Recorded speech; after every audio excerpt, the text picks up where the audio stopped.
The Toyota Corolla key fob battery replacement is a straightforward process. First, locate the small notch on the side of your key fob. Use a small flathead screwdriver or a plastic pry tool to gently open the case. Be careful not to apply too much force to avoid damaging the plastic. Once open, you'll see the battery, typically a CR2032 coin cell.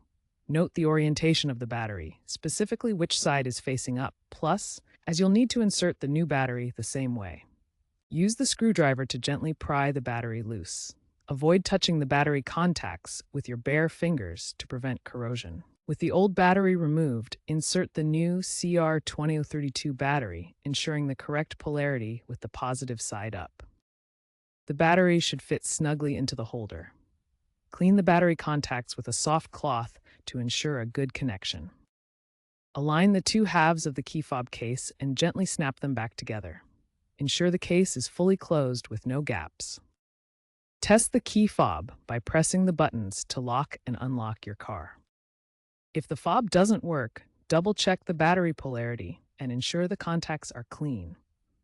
If problems persist, it may be worth replacing the battery again or taking it to a technician.